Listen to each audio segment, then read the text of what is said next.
I'm Kathryn DeSinaasappelen, your beer mistress, and I'm on my quest to find the worst tasting Belgian beer. And this week I'm trying this one, Cuvee Des Trolls. The artwork is stunning, and there's this beautiful etching on the bottle. I can't express in words, guys. I found this in Deleuze like last year. I thought the artwork was just so adorable with the little troll, and it's wearing a hop hat. That is just so, I love it so much. I thought, oh my gosh, I have to get this beer. And then I saw it was a blonde, and I didn't want to get it because at that time I was still on creeks and like beers. I wasn't sure that I would like it, and I didn't want to invest money in a beer that I may not like. But it's a year later now, and I feel confident that I will like this.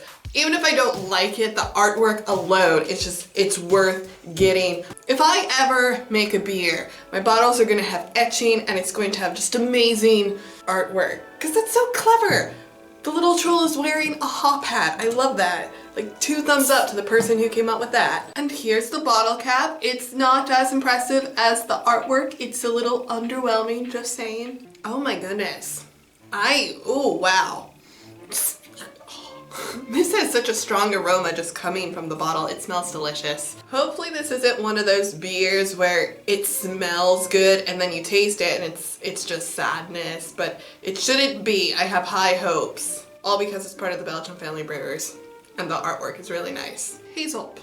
I need to start getting some big bottle beers because like I'm running out of room down here for the small ones. Oh, beer mistress problems. Here's the color of this beer. It's a good color. There's lots of carbonation. It's pretty clear. It's just a little bit of haziness. And it's the right color of yellow. Thumbs up. The head is white. Let's smell it. Oh my gosh, it does. It smells delightful. Smell-o-vision needs to be invented, guys. It smells like a blonde beer, but it's not overwhelming. Like I'm getting some sweet notes, some floral notes. There's that like nail polishy remover coming off, maybe some alcohol. I don't know. I'm really excited because this smells so good. It's gonna taste delicious, and if it's not, Mom will be happy. Result it.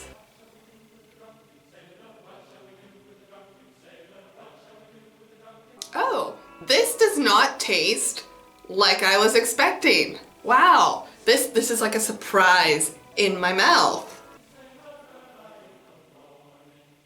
It's a good thing that I didn't get this last year because I am very confident, 100% hands down, I would not have liked this beer at all. So if you've never had a beer and you're sort of weary on blonde beers, do not get this. You will definitely need to work your way up to it because yeah, it's not, how can I describe this? There's a bitter note in there. And you guys know I like my bitter notes, but it's a little overwhelming even for me because it's this really, it starts off really subtle and then it sort of just builds up and it's like, ooh, that's becoming a bit overwhelming. And then there's this sour note that takes over, but it's not lip puckering sour. It's more of like a vinegar type sour. And I like that, but there's like this small little instance where it's changing over to that sour note where it's a bit overwhelming and that taste sort of rests on your tongue. And then at the end, there's a slight little pop of like the carbonation and sweetness. And it all comes together and I think it marries really well, but not entirely sure how it would be for somebody who's never had a blonde beer before. I think that combination might just be a bit overwhelming on your taste buds and your senses. I think this is an incredible beer because the taste is just so different from anything that I've had. I've never had a beer that's sort of been like sour and bitter and sweet with that popping carbonation. I'm sort of used to the last couple blondes I've had have been very smooth, almost sort of like a creamy sensation when it goes down, which it doesn't mean it's rough. I don't know. This This is just delightful because all of these new sensations going through my mouth. Like, whoever made this did a really great job. Wow. Wow, I'm very impressed. I'm happy with this beer. Sorry, Mom. Yeah, that bitter note. It's very delightful, but there is that point where it just gets a little bit overwhelming and you almost have that sort of like gag reflex of like, but then the sour note takes over and then the carbonation starts to pop, and it's, I'm trying to think of something that everybody knows that you could explain this beer with.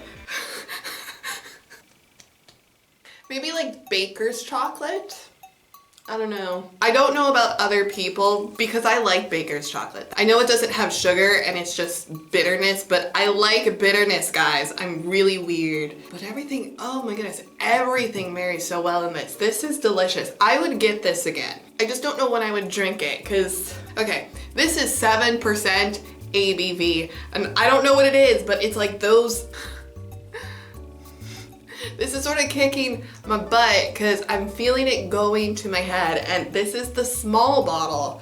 And I realize that I've drank almost all of it, but I do, like, I'm feeling like happy and tipsy. But I don't know, there's nothing that's popping into my head of, oh, this beer would be great to drink at this time. I feel like this is a bit too strong for a game beer, and it doesn't have like that refreshing note that you have for like, oh, this would make a great summer beer. It's a bit too light to have with dinner.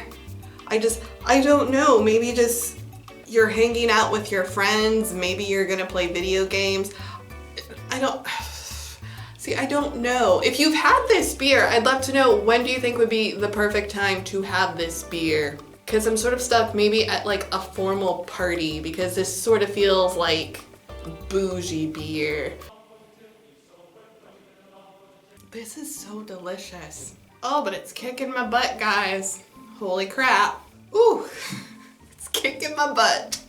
See, that's why this really doesn't go into like football beer for me, because it's just, there's a bit too much like dizziness going on in my head. And if you're playing video games, that would also be bad because you need to concentrate so that you can win. So when would you drink this? No, you know when you should drink this? When you're writing, because I swear you could just sip this a little bit over like the course of 6 hours while you're writing your novel or whatever it is that you write. Maybe you're not a writer, then in that case I don't know when you would be drinking this, but I feel like this would be like a good beer to like sort of just, you know, enjoy while you're working, except most people don't drink while they're working because, you know, they're working. I'm tipsy. Ignore me. Taste up. Ooh. Okay, that last bit just went to my head. Oh, wow. It's only 7% though. Like, how?